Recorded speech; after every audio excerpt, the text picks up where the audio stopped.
Thank you, Clerk Semino, and welcome everybody to this evening's Committee on Ways and Means, September 27th. It being 7 o'clock, we'd like to start this meeting. This is being recorded on Zoom, and we will have a roll call for all votes and motions. So we're going to begin this evening per our agenda with a roll call. If you may, Clerk Semino. Councilor Reynolds, Here. Councilor Flaherty, Here. Councilor Maglio, Here. all present. Thank you. Excellent. Thank you. First on our agenda is item 3, approval of minutes from April 19th, 2022. And do we have a motion to approve those minutes? So moved. All right. Second. Thank you. All in favor of motion to approve the minutes of April 19th, 2022? Aye. Just one moment, please. Yes, Clerk Semino. Roll call, if Yes, you don't mind. Oh, sorry. Yes, exactly. Okay, so roll call for the approval of minutes. Councilor Reynolds, Aye. Councilor Flaherty, Aye. Councilor Maglio. That's Aye. 3 in favor, 0 opposed. Thank you. Thank you. Thank you. We have no old business for this evening, so we'll get into the new business. And first, under that category in tonight's agenda, we have motion 22050, Mayor, motion to accept Mass General Law, Chapter 64N, subparagraph 3, local tax option, or take up any action relative thereto. Okay, and is there anyone from the mayor's office and chief of staff, Tom, pardon me, please, the floor is yours. Thank you, Chairman Reynolds. Good evening, everybody. As folks probably remember, when we were discussing the proposal to amend the zoning ordinances to allow for basically non-retail sales of marijuana, we discussed the 2 ways that the town is able to earn revenue from an establishment of that nature. This request relates to the second revenue source, which is the local excise tax option allowed for by Mass General Law, Chapter 64N, Section 3. In order to be able to collect tax revenue from the sale of marijuana from the establishment, we first need to accept the statute. And so that's what this does here. It allows the town to collect up to a 3% tax on sales from the establishment, as long as the product is sourced locally, which in this case it would be. And this is the best example we have is to the meals tax and hotels tax that we collect that are currently a fairly substantial portion of our local receipts. So this would add to that in an amount up to 3%. And also potentially will include an additional 1% based on the recent legislation for social justice owned businesses, which the organization that we've heard from does qualify as such. So again, just looking for a vote to accept the statute so that we can include any revenue derived from these establishments in our forecast going forward. Great. Thank you, Chief of Staff. So I'd like to ask if there are any committee members this evening who have any questions or comments they would like to add. So starting off, Councilor Flaherty. Not a question, just a comment. For me, making the choice to vote in favor of creating zoning for marijuana was based upon the opportunity to tax it. So for me, this is like obviously something I'm going to support. Thank you. Okay, Councilor Maglio, comments or questions? Neither. Okay, thank you. We have in attendance with us this evening, President of the Council, Councilor Baraka, and I'd like to ask you if you have any comments or questions you'd like to add. Thank you, Chairman Reynolds. I do not. Great, thank you. I don't have any questions, nor comments. If we have a motion for 22050, Mayor. For favorable recommendation to the full council, motion, town accept Massachusetts General Laws, Chapter 64N, Section 3, which provides for a local sales tax upon sale or transfer of marijuana or marijuana products by a marijuana retailer operating within the city or town to anyone other than a marijuana establishment at a rate not greater than 3% of the total sales price received by the marijuana retailer as a consideration for the sale of marijuana or marijuana products. So moved. Second. Okay, thank you for that motion and seconding. And roll call, please. Clerk Semino. Counselor Reynolds, Aye. Counselor Flaherty, Aye. Counselor Maglio, Aye. 3 in favor, 0 opposed. Excellent, thank you. Okay, moving on to item number 2 on the agenda. We have Mayor 22056, Mayor request for supplemental appropriation, tri-town treatment plant, or take up any action relative thereto. And Chief of Staff Todd, comments? Certainly, thank you. So first, I just want to recognize folks that are here with us this evening for purposes of this motion. We have Ed Spellman, Director of Finance, Jim Arsenault, Director of DPW, Lou Dutton, Waterworks Superintendent. And then from our project management team, environmental partners, we have Helen Gordon and Sarah Price. We've been talking a lot about this project over the last several months as we see what is probably decades in the making, finally getting closer to the finish line. And we had talked previously during a prior appropriation, there have been 4 in total in the amount of $39,380,809 for Braintree's share of design and construction and engineering services. The cost estimate that came in back in November when we were doing the 90% design submission. Unfortunately, when we opened bids on September 16th, just a couple of weeks ago, here at Town Hall, we had 2 pre-qualified general contractor bidders, and the low bid for the part of the project that Braintree is involved in, which excludes the transmission line that's going to run just to Randolph and Holbrook, the bids came in even higher than originally anticipated. So as a result of that unanticipated increase, all 3 communities have to go back now and seek approval for an additional appropriation. Braintree's share of the additional appropriation is $19,345,041.35. Again, half of the total amount, with Randolph and Holbrook going back to their respective bodies seeking approval for their share. Just a couple kind of notes and reminders. This project is being funded through the Clean Water Trust, which allows for a 0% interest loan, which is significant when you contrast that with kind of the current market rates that we're seeing and the anticipated increase in those that we're anticipating.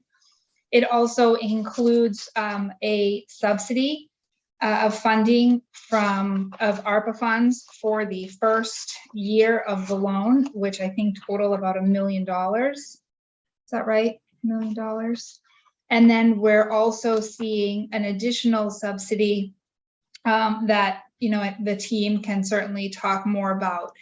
And so the reason I referenced those, debt forgiveness, that's what I was trying to recall. A 6.6% debt forgiveness and a 20% subsidy with ARPA funds, that are items that are only available now and are not promised, and in fact fairly unlikely if the project is delayed or for some reason doesn't move forward, leading to greater expense to Braintree specifically. Obviously that's my concern, so that's what we can certainly focus on. We have confirmed through Helen and her team that the differential in the price that we saw in the bid submissions will be eligible for that 0% loan and will be incorporated into the loan that's provided to the town. And that we have until the end of October to submit particularly this piece. This is the last piece of the puzzle. In order to maintain our eligibility, we have to show that the towns have authorized borrowing for the full amount of the project. So that is what brings this to this body with some sense of urgency, because we need to make sure that we're not missing that deadline, but also not missing the 30-day window to award the contract, which is the only time period that the bidders are obligated to maintain their proposed pricing for.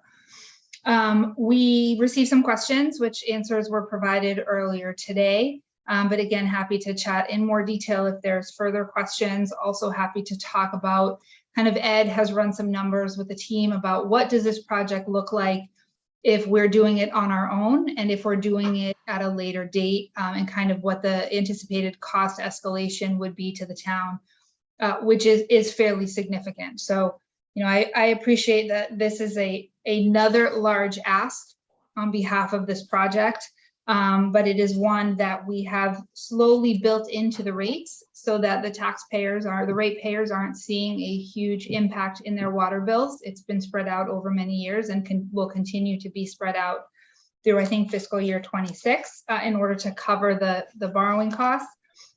And you know, we feel fairly strongly that this is still the best way to move this project forward for the project, but also for the ratepayers, to make sure that we're operating an efficient and high quality treatment plant for many, many, many, many years to come. And so with that, happy to take questions. Thank you very much for that. That was very informative. So I will ask the counselors, Councilor Flaherty, we could start with you, please, for comments and questions. Certainly. So I was reading the answers to the questions and listening to your comments just now, and I understand that funding for this project includes a 20% subsidy with the ARPA funds, and those won't be available later. And I understand that. Are these ARPA funds through the county? These are funds that are separate and apart from the appropriation given to the town. Is that I don't know if that's the question. Well, so it won't cut into the appropriation that we've been given. We can continue to utilize that as we have been and as we plan to going forward. I believe this comes from a separate pot of money that has been dedicated for infrastructure projects. But I think that through the chair, Helen might be able to speak a little bit more about that. Certainly, thank you. Good evening, Ms. Gordon. Good evening, Mr. Chair, if I might, Council Flaherty. So the federal government has appropriated a certain amount of ARPA funds to match 20% of those projects that were funded under the intended use plan for 2021. And the way this particular project works is it's a multi-year funded project. They have limits every year on how much they're bonding for a particular project. So although they're going to be bonding the 103 million for the entire project, and you will get 0% interest over the course of the project for all the eligible costs, they got a influx of money of 20% of the intended use plan for 2021 that would, with the intent of being distributed to those projects that had been on the 2021 fundable list. So this is a one-time ARPA influx of money into the trust, which funds the Mass State Revolving Loan Fund. It has nothing to do with what your allocation is associated with ARPA funds.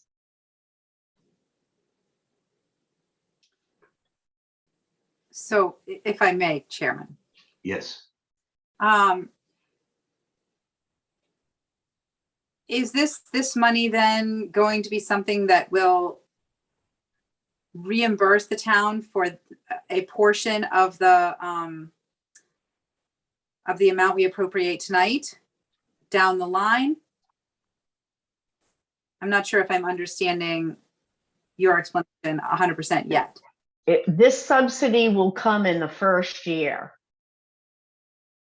So if I might add, through the chair, I apologize, Mr. Chair. If I might Should I get into the first year and how it's split up, Ed, or? I think that would be helpful. Please go right ahead, Director Spellman.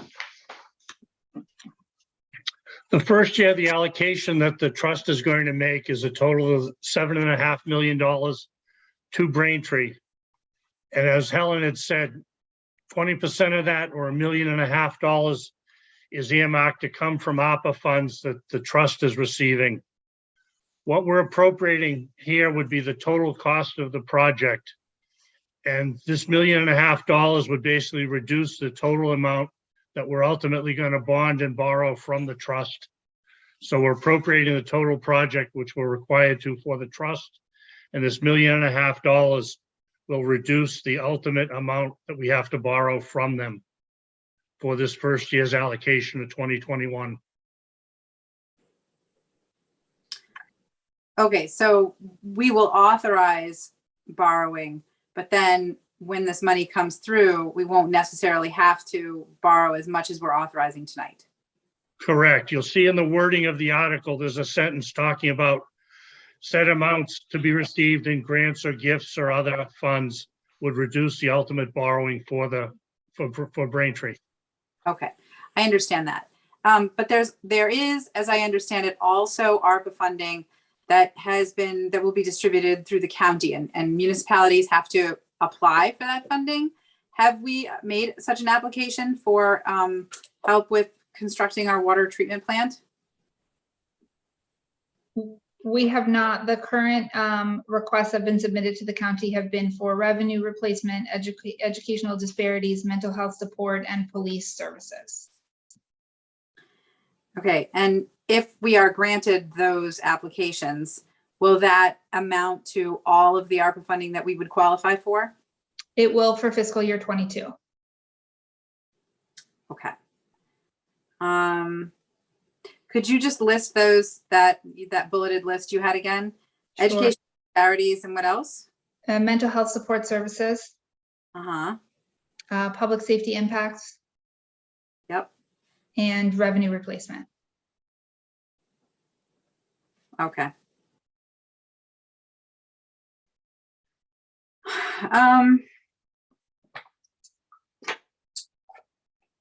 Let me just take a second to look at my notes because I want to make sure I don't forget anything. Oh, so I have a good friend who is making an addition to her home, and when the architect made an estimate for how much the design would cost, it was one thing, and now the contractor, there's been a lapse of time, and the contractor says it will be more. So she has had to scale back her design. Now I understand that adding a kitchen is a luxury and a water treatment plant is a fundamental necessity. And so you can't necessarily scale back, but I would like a description of the changes in the plan that were made between the first and the second that represent some economies of design. Certainly. So through the chair, I think that would be best suited for Ms. Ford. Absolutely. Mr. Chair, if I might. Yes. During the initial conceptual design, we were tasked as the owner project manager to review a previous design that was prepared in 2010 and to look at how we could do some value engineering, because our estimate was indicating that the cost of the project was going to be more than what was originally anticipated. During that period, we looked at some specifics around architectural finishes. There were certainly some, it was an architectural concept that is not required for a municipal infrastructure type facility. So we did some significant rearranging of the layout. We also reduced the amount of space for administration and personnel. So we have a limited amount of teaching space for the staff, which is really required for a facility such as this, and a minimal amount of office space to house the staff that will be there. And it's very conservative. So we've really looked at the making this serviceable, but at the same time, taking into consideration that this is going to be a facility that we want to last for a period of time. In addition, there was quite a significant amount of cut and fill that, due to the changes that AECom were able to make in their design, were able to reduce those cuts and fills, further reducing the cost based on a different layout. And then finally, there was a significant amount of storage at the treatment facility that was proposed, 4 million gallons, which would require additional pumping. And that really was not needed in the overall design. It was, you know, a additional luxury. So those are the things that were taken out to reduce the cost. There is nothing, as I sit here, there is nothing that I could identify at this point in time that would save the amount of money that we would be looking for here. Okay, that is very helpful. Thank you.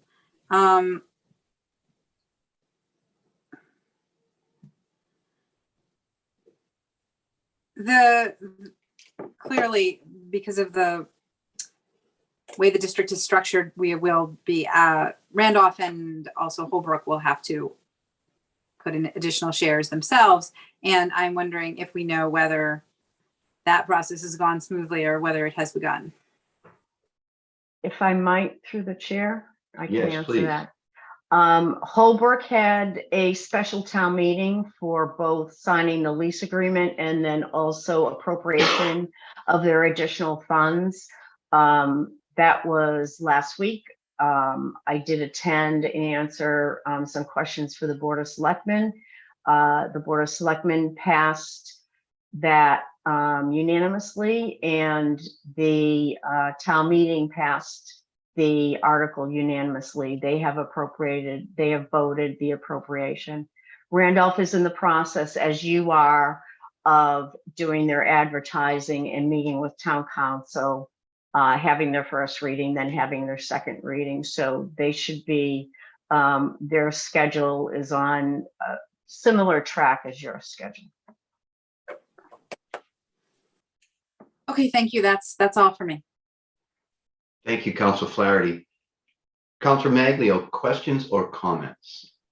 Thank you. I was going to ask about the timeline because of the September 30th deadline in order to get the 0% interest, because I had spoken to a counselor in Randolph who said that their meeting was not until the 3rd, I think.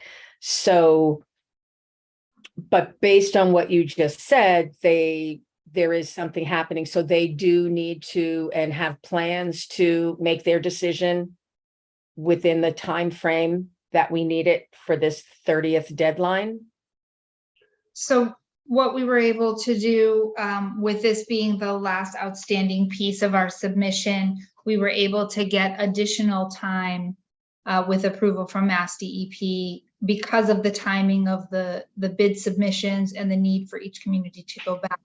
So we are submitting everything but the authorizations for September 30 and have received additional time to submit the authorizations. What is that additional time? I think it's the end of October. Oh, If I might, through the chair. Yes, Ms. Gordon, please.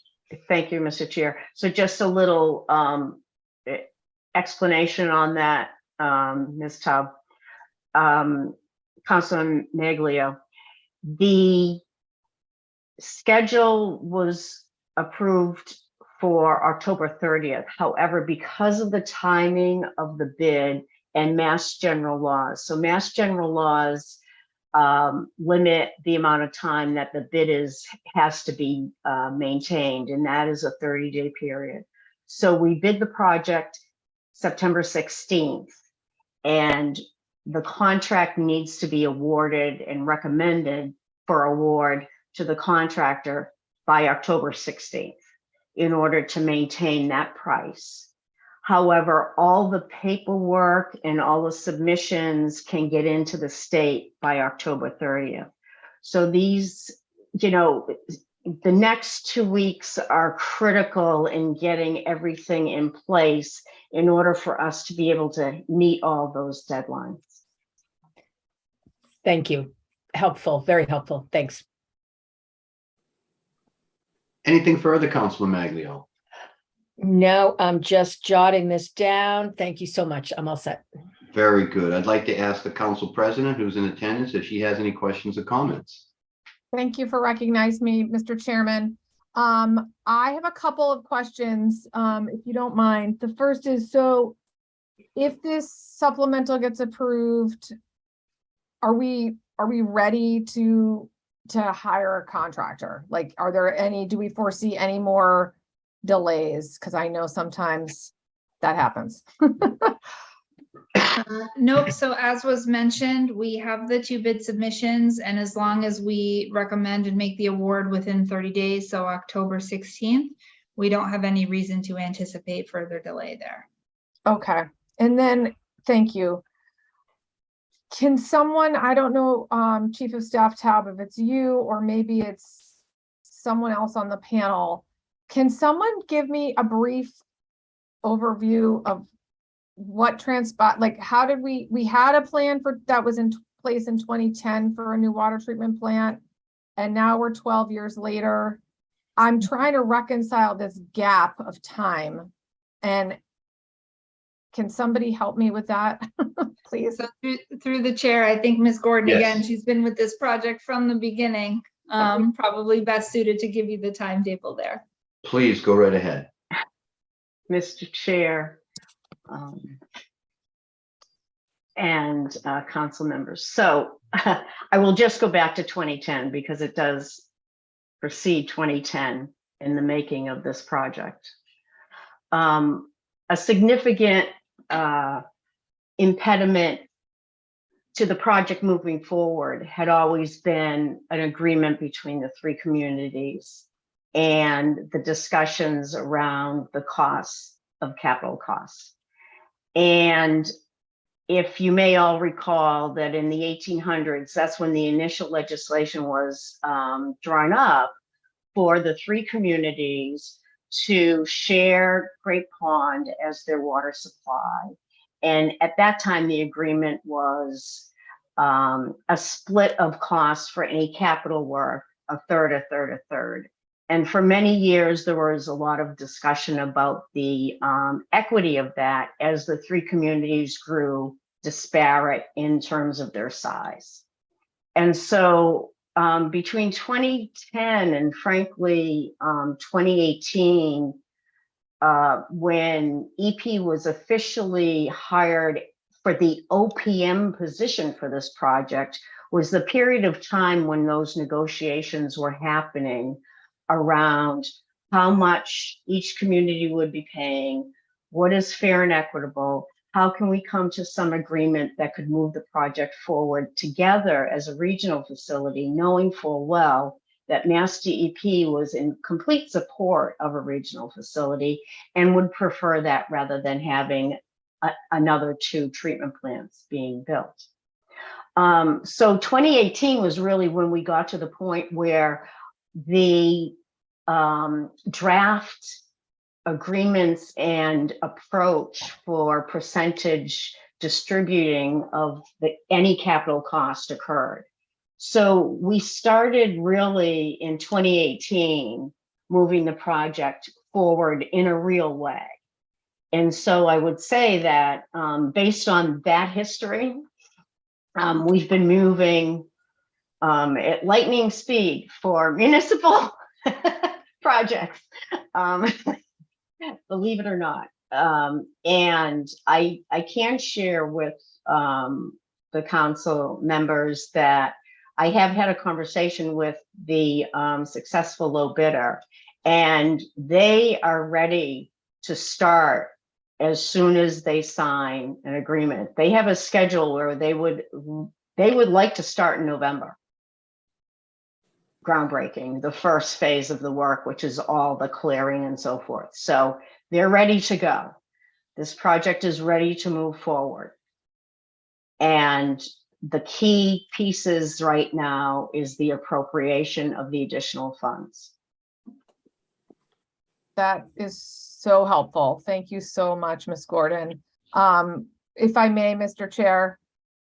Yes. So the original plan that is, I think it's still on the town website, or it was, there was a rendering and a PowerPoint of the water treatment facility. That was a 2020 plan, and now we have a different rendering. So there have been some changes as to the look and the layout of the facility, and that will be, we have the plans and specs associated with that. It will generally look the same style. So the style will be similar, but some of the finishing will be different. And we do have, not to get too technical, but the way we have, it's a model that's built, a 3D model, so it's not easily translated. I can pull, Sarah, I don't know if we can pull up some of the finish look of maybe the building at all.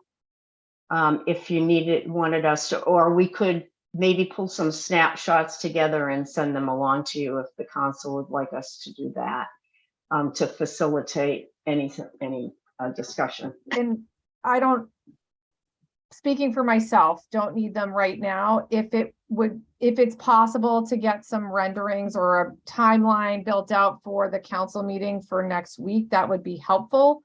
It's certainly, I don't think like needs to be, but if it's a hardship, we can discuss, but I think it would be helpful to me to have some visuals to get my head. This is a major and super important project. So I think that would be helpful.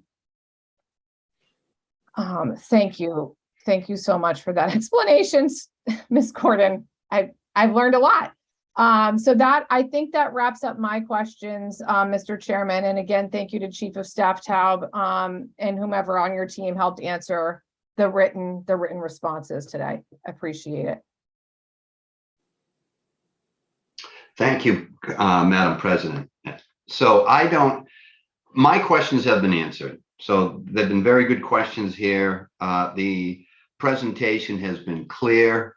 I greatly appreciate the edification for my edification, I should say, on how the money has been applied, what are the key deadlines, and how do they apply here in as far as keeping the costs locked down. So I'm comfortable with all of that. So thank you very much. I would like to just add, as the council president pointed out, a request for a timeline I feel would be very helpful. Milestone dates, that this is the very key project. It is probably one of the more significant public infrastructure projects, or at least in the water operations in the country, perhaps, or the East Coast. I think I may have heard it described in such a manner. We should be very proud of the fact that we've gotten to this point. So I appreciate the efforts to contain costs. We know that with COVID and its impact on the supply chain, economic estimates, from what I've been able to tell, have us really suffering from continuing to suffer from a impact of higher costs because of the supply chain up through 2026. That is not something that is going to help us if we further delay. So I'm 100% in agreement with this allocation request. It will be greatly appreciated to see some of those further milestones articulated for us, or at least for our reference. And I think it would help the public at large as well. So I do not want to do anything that will jeopardize this bid process from being finalized by the 16th. And certainly it's very encouraging to hear that at this particular point, as to Ms. Gordon's previous comment, November seems like a very real timeframe for us to see the first significant physical groundbreaking of this project. So I don't have anything further. I'd just like to ask the Chief of Staff if she has anything further from you or anyone on your team. No, Mr. Chairman, I think we're all set. Thank you very much. Okay, and then just one last time from any counselors, follow-up question or comment? No? Okay, thank you. All right, that being completed a portion of this hearing, I'd like to ask for a motion at this time for favorable recommendation. Certainly. For favorable recommendation to the full council, motion, Town of Braintree, Massachusetts, and Town Council ordered that the Town of Braintree appropriates $19,345,041.35 to pay the town's share of the costs of constructing, equipping, and furnishing the Tri-Town Water Treatment Plant, which is to be undertaken with the towns of Randolph and Holbrook, and for the payment of all costs incidental and related thereto, which amount shall be expended in addition to all other amounts previously appropriated by the town for this project. To meet this appropriation, the treasurer, with the approval of the mayor, is authorized to borrow said amount under and pursuant to General Law, Chapter 44, Section 7.1 and Section 8.4, or pursuant to any other enabling authority, and to issue bonds or notes of the town therefore. The amount authorized to be borrowed by this order shall be reduced to the extent of any grants received by the town on account of this project. All or any portion of the amount authorized to be borrowed by this order may be obtained through the Massachusetts Clean Water Trust in accordance with Chapter 29C as amended of the general laws. So moved. Second. All right, great. Could we have a roll call, please? Clerk Semino. Counselor Reynolds, Aye. Counselor Flaherty, Aye. Counselor Maglio. Aye. That's 3 in favor, 0 opposed. Thank you. That is unanimous. We appreciate your time tonight, and we look forward to seeing you again next week. Thank you. So thank you. Moving on, I'd like to move on to the next and take up the 2 CPC requests. The first one that we have Chairman Reynolds, yes, I'm sorry, those CPC requests, go right ahead. no I think we've CPC moved requests. those. I'm sorry? No CPC requests this evening. All right, so I'm looking at the outdated. My apologies. It's the we had made those changes for next week's hearings. Right. Thank you. Forgive me on that one. All right, then what we have left on our agenda remaining is the motion 05222, Council President, Town Auditor contract discussion or take up any action relative thereto. Okay, so I know in next year we have a new contract that is due. The expiring 3-year contract for CLA. We are, as a committee, as I have been asked by the council president, if we would please take on this topic and discuss about some ideas that we would like to do. As per state laws, that the town auditor contract is not one that is subject to an RFP necessarily. However, it is the council's choice, if they would, to take that route.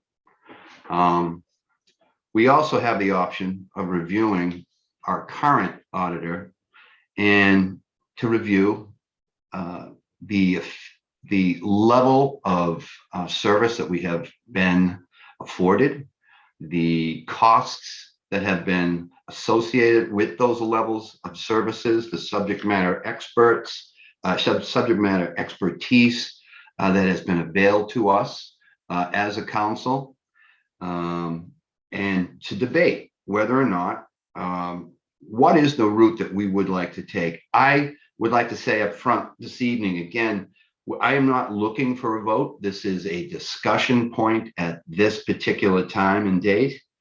But I feel it is helpful for the Ways and Means Committee and along with the council president for us to discuss what particular course of action we would like to recommend to the full council. Either one, again, just to restate, do we go out with an RFP, or two, do we negotiate directly with our current auditor? And certainly we will be advised of whatever legal means that we need to be sure that we're informed that we are proceeding correctly and within all of the stated laws. So that being said, I would like to give an opportunity to the council president at this time if she would like to begin any comments on this topic. Madam President. Thank you, Mr. Chairman. And thank you for the committee's time on this matter. So the town auditor is really the only main hiring decision we have. We do have the town clerk and the clerk of the council who also report into the council president. But the auditor is, in my opinion, one of the most important, roles that the council has is making sure that we have confidence in our town auditor. They're independent, they report to the council and provide a level of oversight for us, to the mayor's office, and we have a fiduciary responsibility to our constituents and the taxpayers in town to make sure that we are doing our due diligence with this appointment. So as Chairman Reynolds stated, we are not legally obligated to do an RFP for a town auditor, but in the spirit of transparency and making sure that all of our decisions are done in daylight, so to speak, I wanted to bring this forward to the Ways and Means Committee for your consideration, as the chair stated, and recommendation to the full council is if we would like to put it out for an RFP and the pros and cons of doing so. So I'm happy to engage in the discussion and also happy to turn it back to you, Mr. Chairman. Thank you, Madam President. Appreciate those clarifying comments. All right. So that is the time that is a framework of our discussions this evening. As I just to restate once more, we are not looking to make a decision this evening. We have, and please, Clerk Semino, correct me if I happen to go astray here on the timeline. I believe we are looking at making this decision by April of 2023. The contract expires on April 23rd, I believe, 2023. Terrific. All right. Thank you. Thanks for that. I'd like to ask the other two members of the council. I've stated what framework I would like to have a discussion back and forth to the council president's point of the pros and cons. There has been information that has been provided in your packets this evening. It is a historical timeline of the various contracts and entities we have entered into audit services with since the inception of the town council. And what we are doing is that there is history here, and I'm hoping everyone has had an opportunity to take a look. There is specific information concerning rates. I know that has been a point of main focus in past votes by the council as a driver for decisions. We all want to be able to ensure that we are not spending beyond our means, and that the value we receive in return for the services we contract, in my view, that is an extremely important standard to be met. As the history here has pointed out, there has been some very successful partnerships between the council and some of the auditors that we have employed in the past, to include the current auditor. And so my hope is that in our review of this process, we take into consideration, again, the ability to deliver subject matter expertise, which equates to the highest value, within, also operating within what we as a body would consider as reasonable, those rates. So I'd like to open up the floor now to the other members of the committee for their initial comments and or questions. And I'd like to start with Councilor Flaherty, please. Thank you. Well, for my part, I am very comfortable with Clifton Larson Allen. I find Sean McGoldrick to be excellent to work with. He answers questions. He's thorough. He never, I don't think he puts a spin at all on the facts. I think he just tells you what he sees. I think he has produced many valuable tools for this council to use to evaluate, the financial, our financial position. And that has been incredibly helpful. So I like working with Sean McGoldrick, but I recognize also that Sean McGoldrick is not Clifton Larson Allen, that if he moved on, where would we be? And one of the things I appreciate about CLA is that, he's part of a team, and the team works together to help Braintree, to help provide services to Braintree. So for example, I don't know her name, and shame on me for that, but he has a more junior person on the team that he works for, and she also has institutional knowledge. And so if he were to move on, we wouldn't necessarily lose all of that just depth of knowledge about where we've been and where we want to go and how things work in Braintree. So I think that's really valuable, and it can be replaced, but replacing it takes time. And you have to understand that the expertise will develop more as you go, but it won't be there as much at first. Also, I think in 2019, before I was a counselor, there was a decision that was made not to do an RFP. But then after I was elected and I took a seat in the Ways and Means Committee, we went through negotiations with CLA to determine rates. And I felt like they engaged in those negotiations in good faith. And I have good confidence that they would be willing to engage in those negotiations again in good faith. So for all of these reasons, my inclination is to stay with Clifton Larson Allen. And so those are my thoughts so far. Okay, thank you. Very, very good. And just, I believe the second individual at CLA that you may be referencing was Catherine Pomeroy. That's right. That's her name. Thank you. Okay. Thank you. And thank you, Councilor Flaherty, for that more intimate understanding of the last go around of negotiations with the auditing firm. All right. I'd like to ask Councilor Maglio for your comments or questions at this time. Okay, I guess I just have comments about this. My experience in working with auditors, it would be within more of a nonprofit environment. And I remember we spent quite a bit of time feeling as though we were being overcharged and underserved. And we went through a very long, extensive period of putting together an RFP. This was years in the making, and we continued working with the auditors who we felt they were overcharging and not detail oriented, et cetera.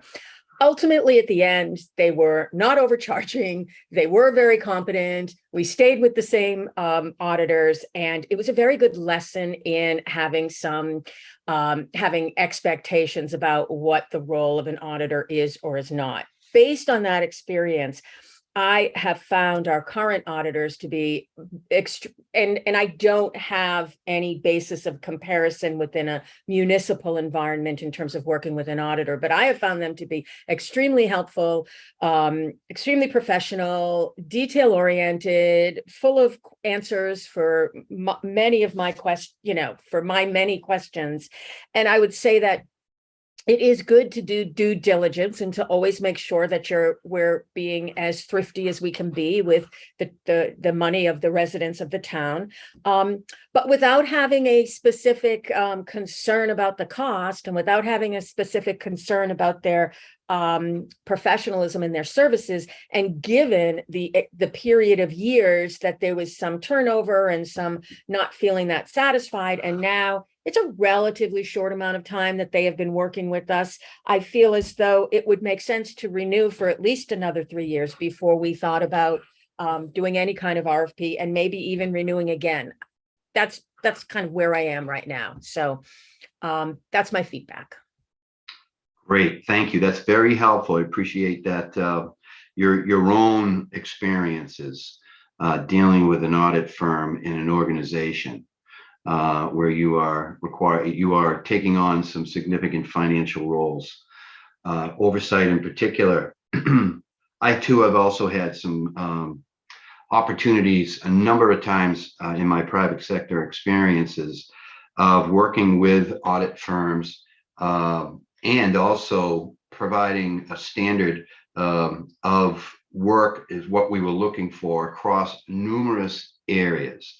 And as the previous speakers have touched on, the level of responsiveness and the level of information, the value of the information and the timeliness of that information has had opportunities to significantly save money and to allow those decision makers in the companies that I was associated with at a higher level to make key business decisions, to project out over tough economic times where uncertainty in the marketplace, uncertainty across the economy, to have a level of expertise that I feel we have. Now, I am at, I don't have the advantage of the years on the council working directly with the audit firms, with CLA.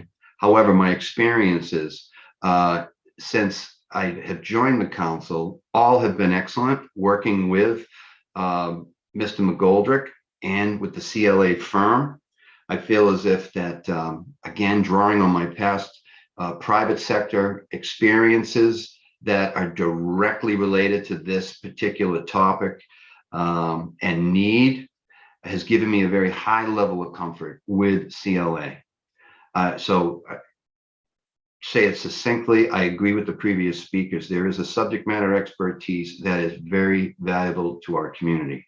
However, there's always a dependency, and that dependency is cost. What are the rates going to be? And quite frankly, when I look at the numbers historically of what was provided for rates, there's a bit of me that says, well, this is a very significant firm that has significant assets available to our primary contact and to provide that value that we look for. And that the rates did seem a bit low in my estimate for the going market. And so one could ask, was there a thought by CLA to come in with a little bit of a lower rate, or agree to some lower rates, for the simple fact it would give them that opportunity to show you the value that they have and that cost really associated with it. So why I say that, is there an opportunity, or do you think that there's a likelihood that the firm may be looking to up its rates? I think that could be a real possibility. But in the negotiations, if we were to pursue that, that would be a main area of focus, again, balanced against the type of value that we as a council feel that we are going to receive, the bang for our buck. And quite frankly, at this particular point in time, I would be inclined to stay, as a previous speaker had also pointed out, to stay with CLA over the next 3 years. However, in that time, I would like to discuss further with the council president some other thoughts about the timeline of negotiations that if we would enter into. This is a scenario of not going the RFP route, by the way.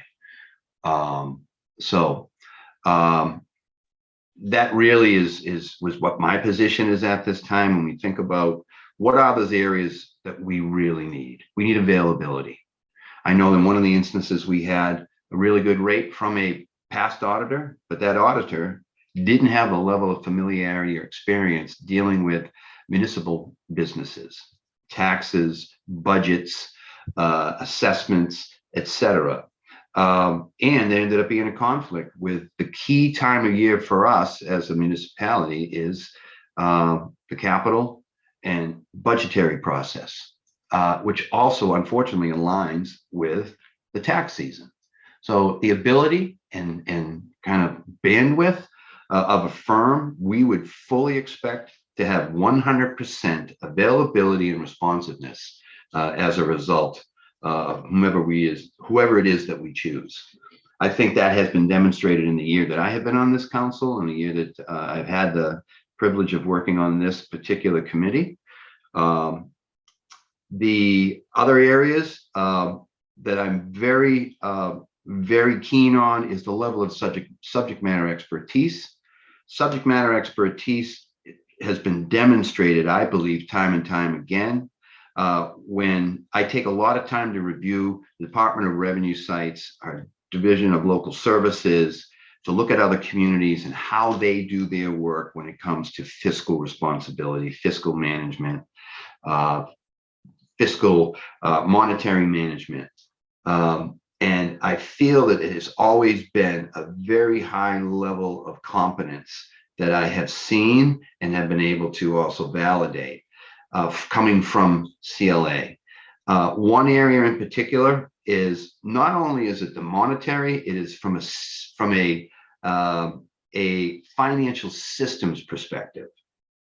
CLA is very, very familiar with the Munis system. Munis is the system now that is the system of record for financial reporting, and we are in pretty much we're still pretty raw with the utilization of that system, level of familiarization, and level of subject matter expertise in working our way through that system, which is normal.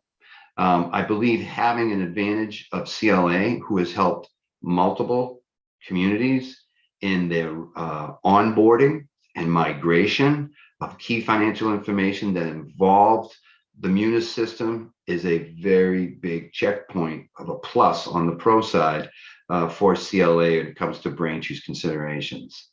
Additionally, the work that CLA performs and the recognition of their level of expertise, as it has been contracted with the state and with the counties from an opera standpoint.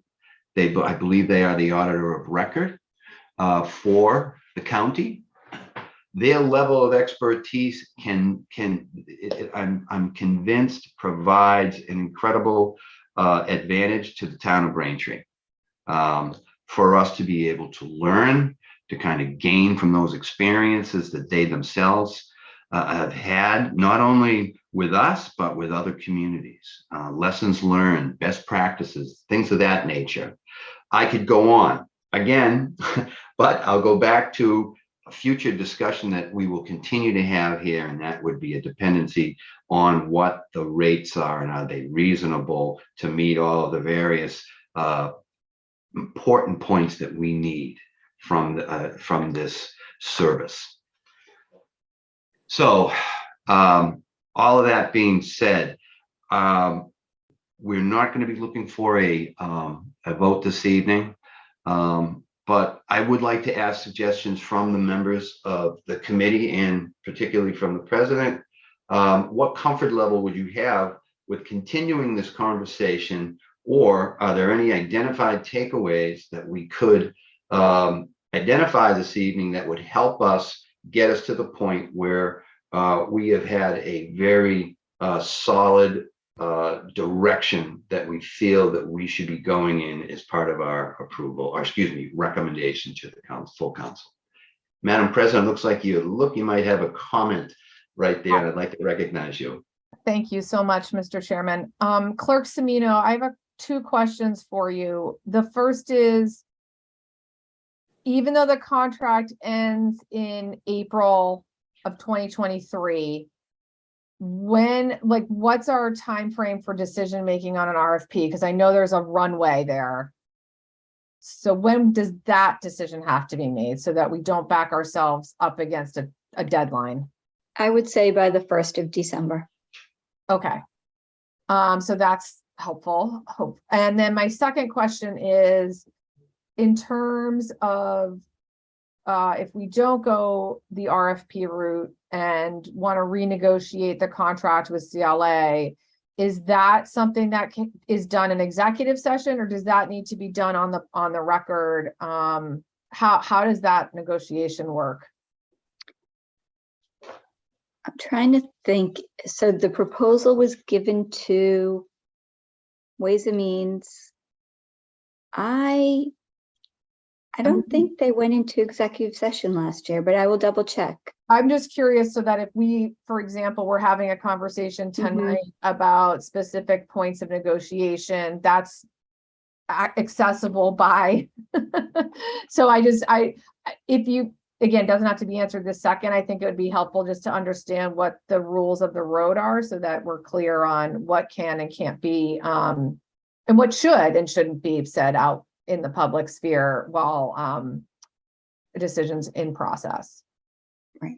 I'll look into that. Thank you so much, Clerk Semino.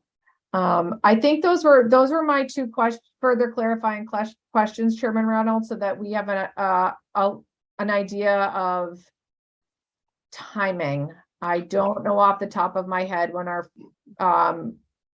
December meeting is, but we can certainly back that up, and that should be helpful, I think. I hope.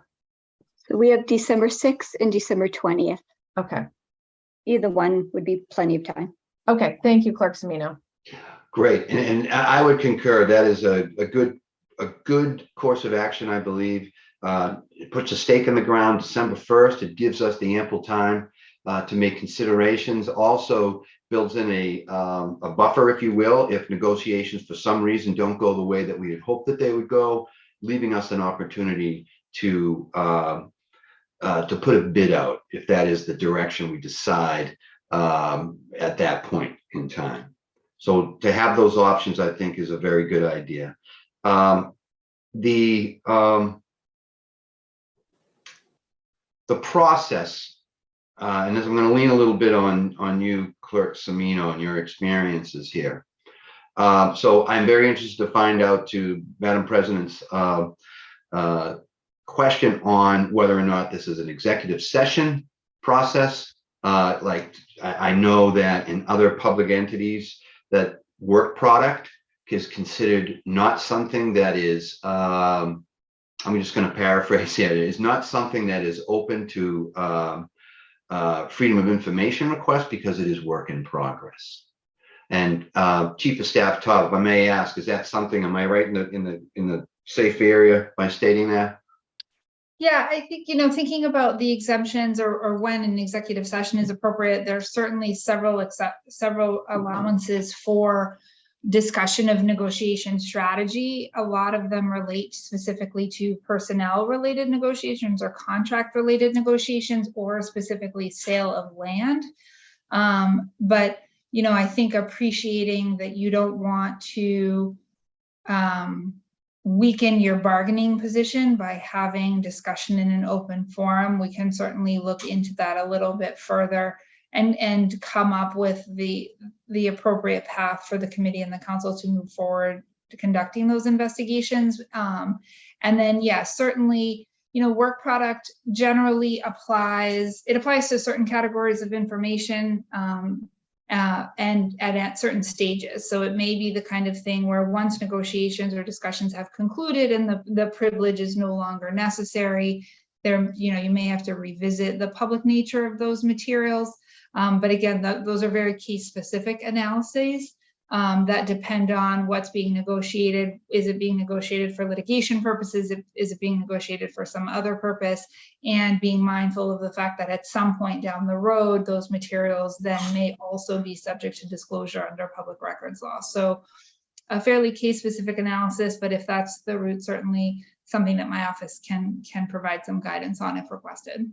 Thank you. I appreciate that. Your experiences in this area and your comments. So thank you. Okay. I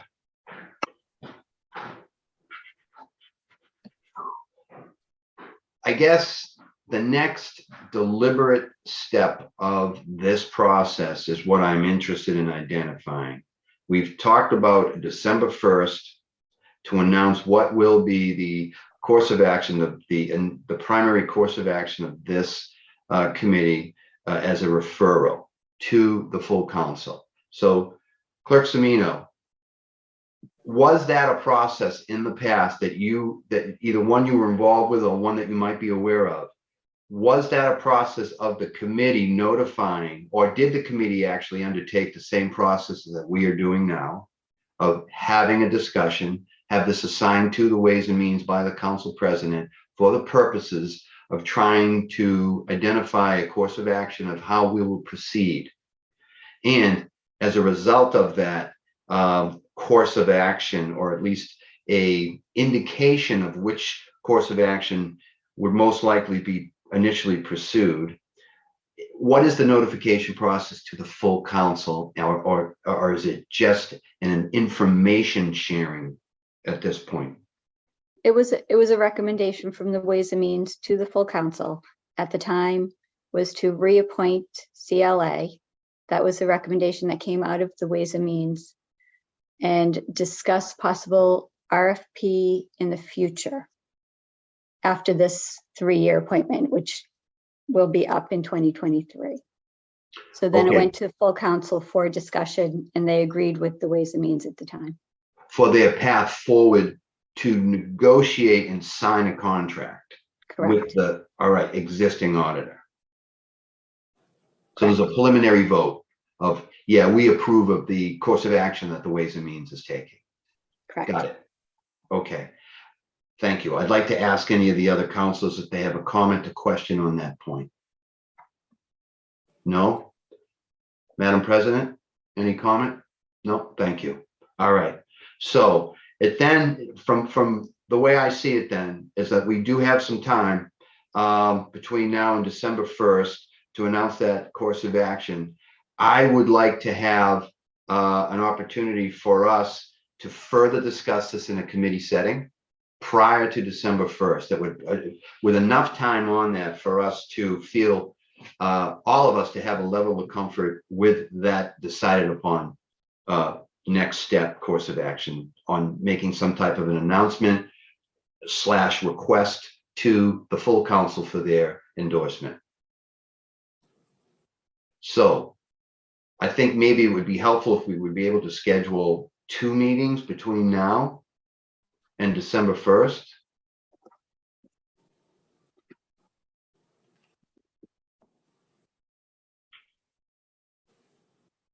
I would also ask Clerk Semino and maybe even Chief of Staff Taub,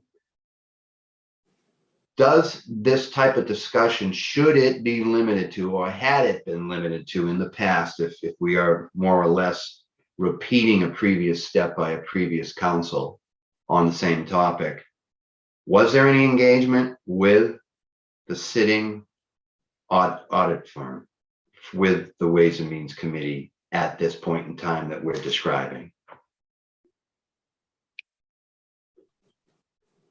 Yes, go right ahead, please.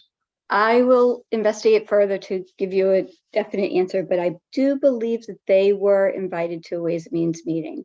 President Baraka, do you remember, as Ways and Means Chair, if they submitted a proposal once we decided, so it was a proposed contract that we then worked with them to adjust? Correct. Yep, that's right. I think we would have to go back. We can go back and check the minutes. Right. My recollection, don't hold me to it. My recollection is they submitted the proposal, and then Counselor Ryan at the time, sort of by de facto, was like the lead negotiator, if you will. I mean, I don't think that was an official title, but they came back with a renewed proposal after we met with them as a committee. Right. Right. And I don't believe it was executive session, though it could be. I don't think it was either. And I also believe that CLA reduced their annual amount when there was an ask for budget cuts across the board. Yes, So they did. that would be another thing to take into account, that they really partnered with us at that when everybody was being asked to cut their budgets. They did too. Okay, yes, I do see that, March 5th of 2020. Yeah. My apologies, Madam President, just very quickly. The timing of all of this 3 years, I didn't realize. It just hit me upside the head here that you were actually sitting on the council at that point and the chair of the Ways and Means. So, Yep. If I may, through the chair, yes. The other note, because if you think about it, it's almost 2 different categories of discussion. So one kind of component is coming up with a strategy as a committee or as a council. The second is the actual dialogue with CLA and kind of proposal, counter proposal. My recollection as well, that the proposal, counter proposal discussion, I think happened at an open committee meeting. It's that strategizing that the committee might want to do in preparation for that discussion that would, if anything, that would be what would potentially warrant some type of protection or executive session. But even still, we have to go back, because I'm not sure it falls into any of the very specific executive session categories. And so as far as how Councilor Ryan became kind of the point person, or how the information that was being shared or discussed at the meeting came to fruition, I certainly wouldn't have been a part of those discussions, but the actual back and forth, I think I was there. So I do think that was at a public meeting. Okay. And so your recollection, Chief of Staff Todd, about Councilor Ryan's role, was there, to your knowledge, did they ever have any outside public meeting discussions? I don't know. Or correspondence? I don't know the answer to that. All right, I'm going to recognize Councilor Flaherty. Looks like she has a point of order. Oh, it's not a point of order. I was just trying to get. Pardon me. Yes. I was on the committee at the time, and my recollection is that we did not go into executive session. I don't think I've ever been in a meeting that went into executive session, and I think I would remember that. So we did not go into executive session, and the way that it went was a lot of the people, all of the people on that committee, except for Councilor Ryan, were brand new counselors. There were 5 people on the committee, but 4 of us were brand new. So Councilor Ryan was the only one who had any experience with CLA or Sean McGoldrick. And he proposed to them a lower amount, that they reduce their amount. And they did.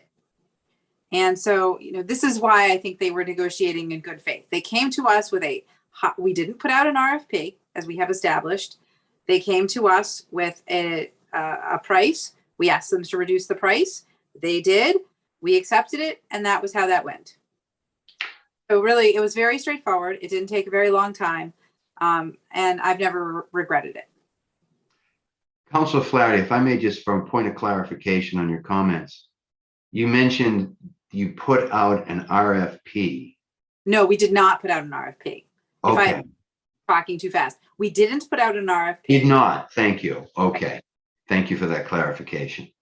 Okay. All right. Well, thank you for sharing that experience with us. I think that will help us as we go forward.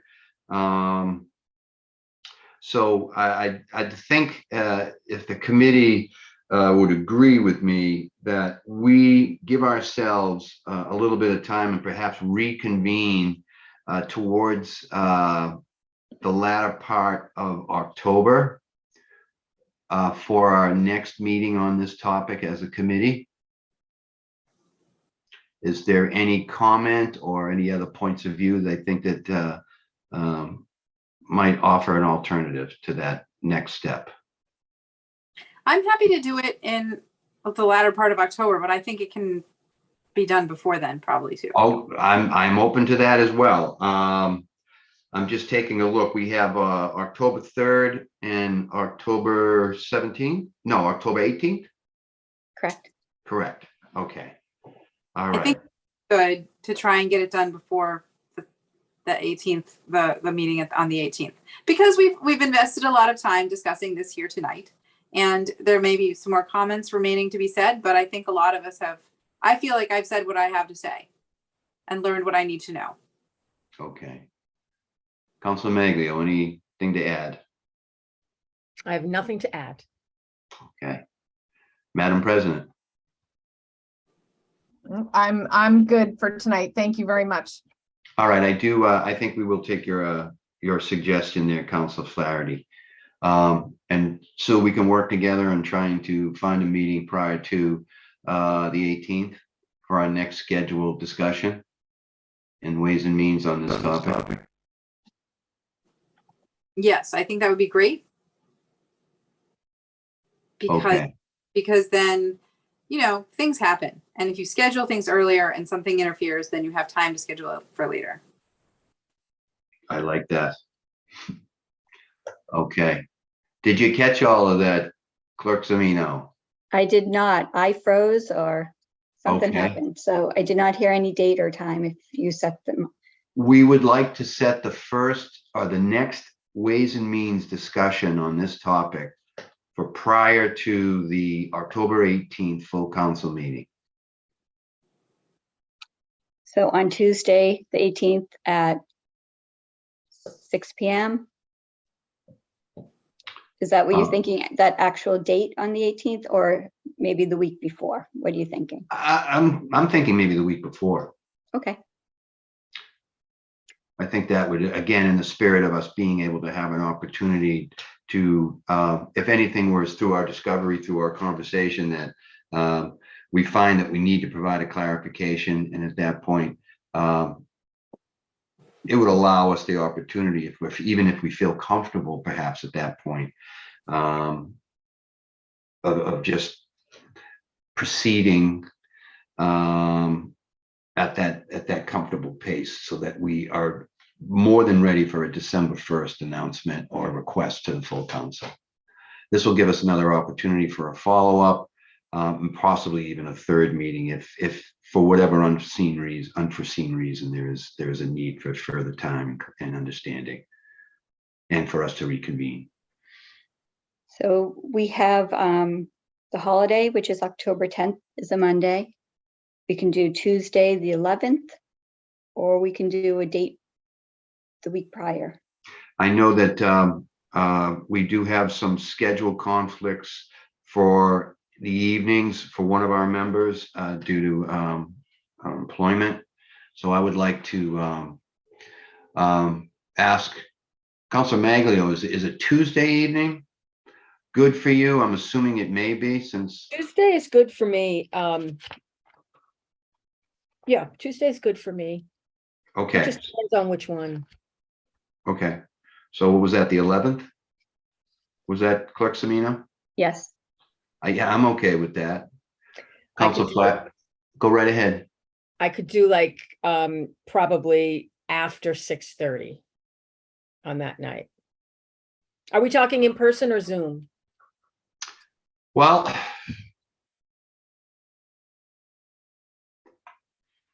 either one would work. I'm thinking maybe in person this time.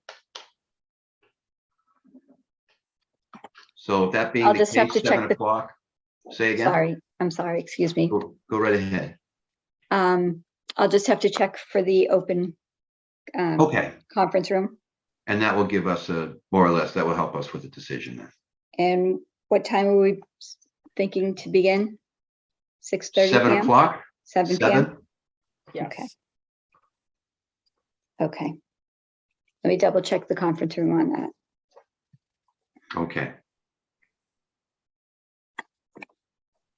I'm open to either venue. Okay. All right. Council Flaherty, comment, question? Do I need to make a motion to table this? Yes. I was just about to ask that. Oh. Good. All right. Well, let's see. This is order number.